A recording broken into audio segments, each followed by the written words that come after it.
அரகனே புள்ளில் வகீண்டனை புல்லா அரகனே கிள்ளி களைதானை கீர்த்திமை பாடி போய் கிள்ளி களைதானை கீர்த்திமை பாடி போய் பிள்ளை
கண்டம் தவிழ்ந்து கலந்தேலோரியம் பவாய் கண்டம் தவிழ்ந்து கலந்தேலோரியம் பவாய்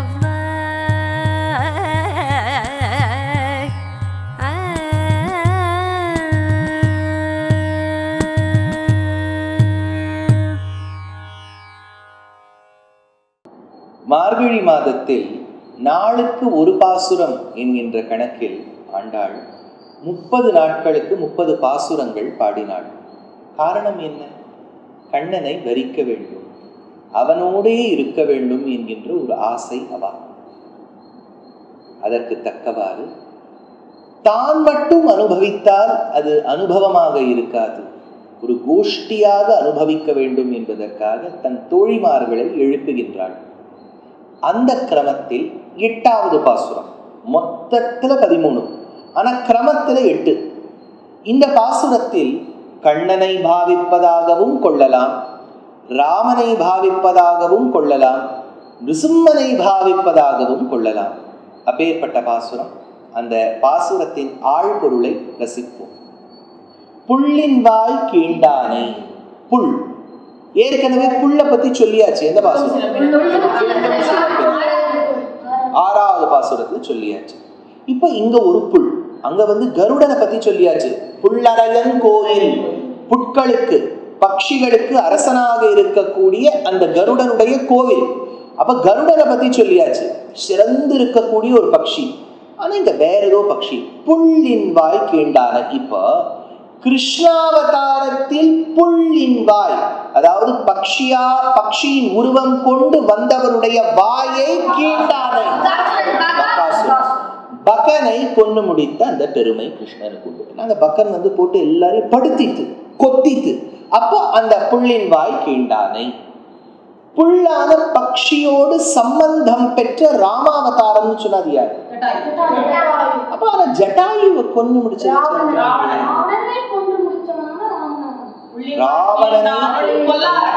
புள்ளின் வாய்.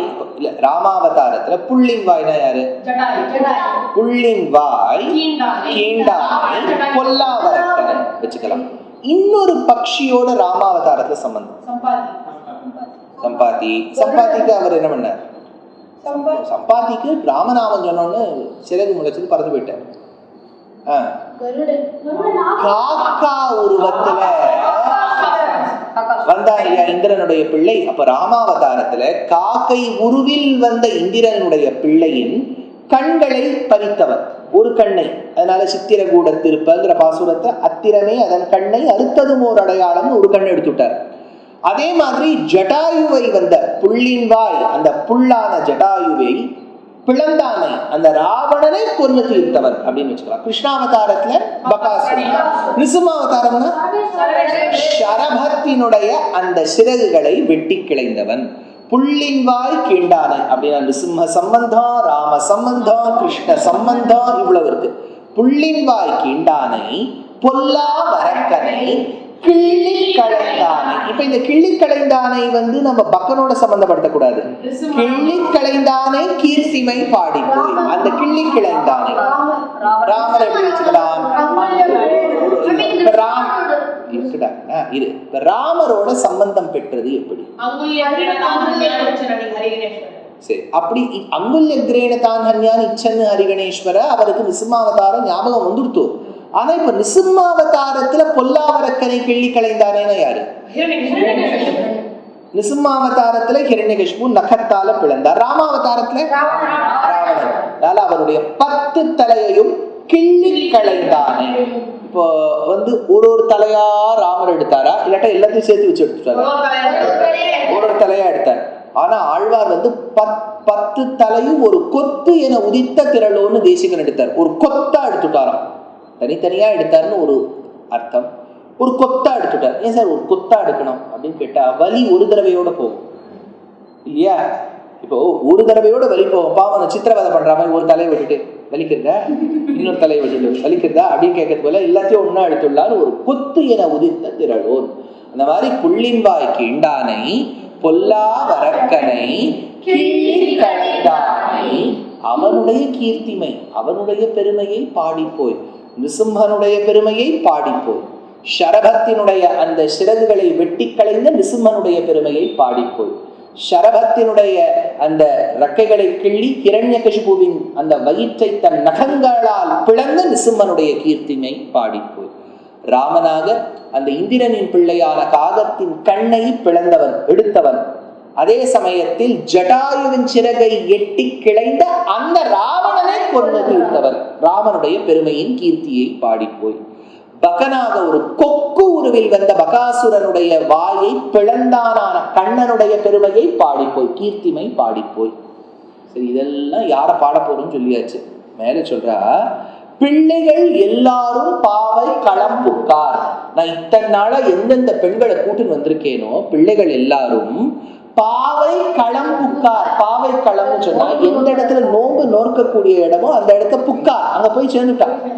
போன பாசுரத்து ஃப்ரெண்ட்ஸ் எல்லாம் பார்த்தா, இதை பாரு நான் உன்னோட வீட்டு வாசல் கதவா தட்டிட்டு இருந்தேன்னா எங்களுக்கு டைம் ஆயிடுது, நாங்க டைரக்டா அங்க போயிடுறோம், நீ இந்த பெண்ணை கூட்டுன்னு வந்துடும். அதனால ஆண்டாள் சொல்ற பாரு, மற்றவாள்லாம் போயாச்சு, யாரும் உனக்காக வெயிட் பண்ணல, அங்கதான் போய் வெயிட் பண்ணிட்டு இருக்கா. அதனால நீயும் நானும் வா, get out, let us come and go to that place. அதனால பிள்ளைகள் எல்லாரும் பாவை களம் புக்கார். இப்ப அது உள்ள இருக்கக்கூடிய பெண் கேட்போம், சரி இதெல்லாம் எப்போ நடக்கும்? கார்த்தால விடியற் கார்த்தால ஆயிடுச்சுன்னா, அந்த விடியற் கார்த்தால ஆகணும்னா வெள்ளி எழுந்து வியாழம் உறங்கிற்று. வெள்ளி எழுந்து வியாழம், வியாழன் இல்ல, வெள்ளி எழுந்து வியாழம் உறங்கிற்று. அப்படின்னா நம்ம ஆஸ்ட்ரோனாமிக்கல் பாடிஸை பேஸ் பண்ணி ஆஸ்ட்ரானமி படிக்கிறோம் இல்லையா? எப்படி சந்திரனும் சூரியனும் நமக்கு ரொம்ப முக்கியமோ, ஏனைய கிரகங்களும் நம் கண்ணுக்கு புலப்படும். வெள்ளி எழுந்து, வெள்ளின்னு சொன்னா அந்த வெள்ளி கிரகம் சுக்ராச்சாரியர் உதயம் ஆயிடுத்து, வியாழம் உறங்கிட்டு, ப்ரஹஸ்பதியின் அஸ்தமனம் ஆயிடுது. அப்படின்னா இதுல இருந்து என்ன தெரிய வருது? ஒருவேளை ஆண்டாள் பாடின வருஷத்துல இந்த 2 கிரகங்களும் அடுத்தடுத்த நாள் தெரிஞ்சிருக்குன்னு அர்த்தம் இல்லையா? வெள்ளி எழுந்து வியாழம் உறங்கிற்று, அப்புறம் மேல சொல்றா புல்லும் சிலம்பின கான். கார்த்தால ஆயிடுத்துங்கிற பாவனையில இந்த தாய் பறவைகள் கண்ணுக்குட்டி குட்டி குட்டி பறவைகளுக்காக சாப்பாடு சேகரிக்கணும்னு தன்னுடைய கூட்டை விட்டு பறந்து போயிடுத்து. அதனால புல்லும் சிலம்பின கான் போது அரி கண்ணினாய். அழகான பெண்மானை ஒத்திருக்கக்கூடிய கண்ணுடையவளே. அந்த கண்ணு வந்து பெண்மான் ஒத்து இருக்குமா, டோ மாதிரி இருக்குமா, அவ்வளோ அழகா இருக்குமா அந்த பெண்ணுக்கு. அதே சமயத்துல பூத்து இருக்கக்கூடிய தாமரையில் இருக்கக்கூடிய பெரிய இதழ் போல் கண் படைத்தவளே. போது அரி கண்ணினாய் அப்படின்னு சொல்றாளா. குள்ள குளிர குடைந்து நீராடாதே. பொதுவா வேதம் படிச்ச வள்ள என்ன பண்ணுவா, அந்த குளிக்கும் போது அமிழ்ந்து குளிக்கும் போது எதை சொல்லுவா, ஹரின்னு சொல்லுவா. அப்புறம் அகமர்ஷண சூக்தம்னு ஒன்று உண்டு. அது நன்னா முழுகி இருக்கும்போது அந்த அகவர்ஷண சூக்தத்தை சொல்லுவா. இவ சொல்றா குள்ள குளிர குடைந்து நீராடாதே. சிலு சிலுன்னு இருக்கக்கூடிய காலங்கார்த்தால அந்த தண்ணீரை குளிக்காமல் குள்ள குளிர குடைந்து நீராடாதே. ஜில்லுன்னு இருக்கு கார்த்தால தண்ணி. விஷ்ணு நீ கார்த்தால எந்த வாட்டர்ல குளிப்ப? விஷ்ணு சுட தண்ணியில நான் குளிப்பேன் சார். போய் ஜில்லு ஜில்லுன்னு நாங்கள் பெங்களூர்ல போய் நீங்க அதெல்லாம் குளிக்க முடியுமா சார்? சர்வே ஷிப்டி குளிச்சா தானே சார் இதெல்லாம் நார்மல். அது நார்மல் நினச்சா நீ வந்து இல்லை கரெக்டாக இப்படி கண்டுபிடிச்சி எடுப்பாங்க. நான் குளிக்கலங்கிறது நார்மல் வாட்டர். நார்மல் வாட்டர் தான் என்ன? அது பச்சை தண்ணியிலே குடிச்சுடுவேன். நீ வெந்நீரை ஊற்றி அதில் பச்சை தண்ணி எதுக்கு கூட்டுவேன்? விளாவரியா நீ? சரி விளாவிட்டு நல்லா குளிப்பேன். நீ எப்படி ஸ்ரீவர்தன்? நீ சென்னையில இருக்கியா கொடைக்கானல்ல இருக்கியா? எப்ப குளிர்காலம் நீங்க சென்னையில எப்போ வரும்? வெயில் அப்படியே தான் இருக்கு சார். அதனால இப்ப நான் பச்சை தண்ணியில தான் குளிச்சுட்டு இருக்கேன். எலக்ட்ரிசிட்டி பில் ஏத்தலன்னு சொல்லிட்டு. சரி, அதனால குள்ள குளிர குடைந்து நீராடாதே. நன்றாக முழுகி அந்த ஜிலு ஜிலுன்னு இருக்கக்கூடிய தண்ணீரில் குளிக்க வேண்டும். பள்ளி கிடத்தியோ, நான் உனக்கு இத்தனை எழுப்புறேனே அதுக்கு பதிலா பள்ளி கிடத்தியோ, இன்னுமா நீ தூங்கிட்டு இருக்க? பாவாய் அழகிய பெண்ணே, பியூட்டிஃபுல் கேர்ள் அப்படின்னு கூப்பிடுற ஆண்டாள். அதனால பாவாய் நீ நன்னாள். நீ உங்க ஸ்கூல்ல இருக்கக்கூடிய உன்னோட ஃப்ரெண்ட்ஸ் எல்லாம் அந்த கிளாஸ்ல இருக்கக்கூடிய கேர்ள்ஸ்லாம் பாவாய்னு கூப்பிடுவியா? பாவாய் என்னன்னு கூப்பிடுவேன்? கூப்பிடவே மாட்டேன் சார், நான் பேசவே மாட்டேன் சார். நீ என்ன பண்ணுவ? ரோஷன் நீ என்ன பண்ணுவ? பேசவே மாட்டேன். நிறைய பேசக்கூடாது. ஒரே வெக்கம் சார், கொஞ்சம் வெக்கமா? பிடிக்கவே பிடிக்காது சார். எனக்கு ஆண்டாளுங்கிற ஒரு லேடியை மட்டும்தான் பிடிக்கும், பாக்கி யாரையுமே பிடிக்காது. என்ன என்ன ஏதாவது சொல்லணும். ஸ்ரீவர்தன் நீ பேசுவியா? பேசவே மாட்டியா? பாவாய்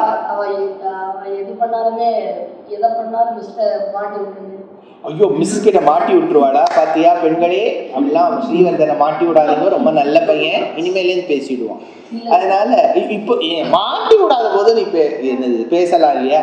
அதனால எப்போவுமே நம்ம கோ எஜுகேஷனில் படிக்கிறதுக்கு காரணம் என்ன தெரியுமா? கோ எஜுகேஷனில் கேர்ள்ஸ் அண்ட் பாய்ஸ் ஒன்றா படிக்கிறதுக்கு காரணம் என்னென்னா, ஒருத்தருக்கு ஒருத்தர் நம்ம புரிஞ்சுக்கணும். ஃப்ரெண்ட்ஸாக கேர்ள்ஸ் அண்ட் பாய்ஸ் எப்போவுமே நல்ல ஃப்ரெண்ட்ஸாக இருக்கும். அப்பா அம்மாவும் ஒரு காலத்தில் கேர்ள் அண்ட் பாயாக இருந்தவா தானே. அதனால நம்ம ஃப்ரெண்ட்ஸ் நல்ல ஃப்ரெண்ட்ஸாக இருக்கணும். ஒருத்தருக்கு மேலே ஒருத்தர் நல்ல ஒப்பீனியன் இருக்கணும். பாய்ஸும் கேர்ள்ஸ்க்கு ஹெல்ப் பண்ணணும், கேர்ள்ஸும் பாய்ஸ்க்கு ஹெல்ப் பண்ணணும். அதனால தான் கோ எஜுகேஷனில் கொண்டு சேர்க்குறேன். புரியுது? அதனால பாவாய் நீ நன்னாளால், நல்ல நாளா இருக்கே. ஆள் திரும்பி ஆள் வந்துருக்கு பாருங்க. முதல் பாசுரத்துல இந்த ஆள் நம்மளை விடவே மாட்டேங்குது. நன்னாளால் கள்ளம் தவிர்ந்து, கள்ளத்தனத்தை விட்டு. இந்த பெண்ணுகிட்ட என்ன அப்படி திருட்டுத்தனம் இருக்கு? அந்த ரீசன் எல்லாம் விட்டுட்டு அது ஒரு காரணம் சாக்கு போக்கு சொல்லாது. வானா வந்துரும். எதுக்கு சாக்கு போக்கு சொல்ற அப்படிங்கிற அர்த்தம். இன்னொன்னும் அவ உள்ள இருந்தபடியே அவ மட்டும் கிருஷ்ணரை தியானம் பண்ணிட்டு இருக்காளாம். கிருஷ்ணர் எனக்கு மட்டும்தான், வேற யாருக்கும் இல்லைன்னு நினைக்கிறானா. வெளியில இருக்கக்கூடிய ஆண்டாள் சொல்றா, கிருஷ்ணர் எந்த அளவுக்கு உனக்கு சொந்தமோ அவர் எந்த அளவுக்கு எனக்கும் சொந்தம். அதனால அந்த எண்ணத்தை விட்டுடு. நீ மட்டும் கிருஷ்ணரை தியானிக்க வேண்டும் என்கின்ற கள்ளத்தை தவிர்ந்து கலந்து ஏலோர் எம்பாவா, எங்களோடு வந்து கலந்து கிருஷ்ணானுபவத்தில் ஈடுபட மாட்டியா பெண்ணே அப்படின்னு பிரார்த்திக்கக்கூடிய அழகான பாசுரம் 13வது பாசுரம். Dear Astika reader, I am happy to be authoring a 2-part book on the Ramayana in English. The first part is slated for release in the year 2024. The book aims to recreate and retell the Ramayana of Valmiki, conforming to the ancient commentaries and other allied literature. To receive notifications of the book release, kindly register with www.deshikadaya.org/books. Namaskaram. Namaskaram Astikas. I'm tentatively scheduled to travel to Abu Dhabi and Dubai in the mid-February to 7 cities in the countries of Australia and New Zealand, namely Adelaide, Perth, Brisbane, Sydney, Melbourne, Auckland and Wellington between the 25th of February and the 25th of March. I'm scheduled to travel to Singapore either in the month of April or January, and later I'll be rendering discourses in New Jersey, Boston, Maryland, Pittsburgh, and then in St. Louis and Indianapolis in the month of July. I'm sure you would love to share this message with your friends and relatives.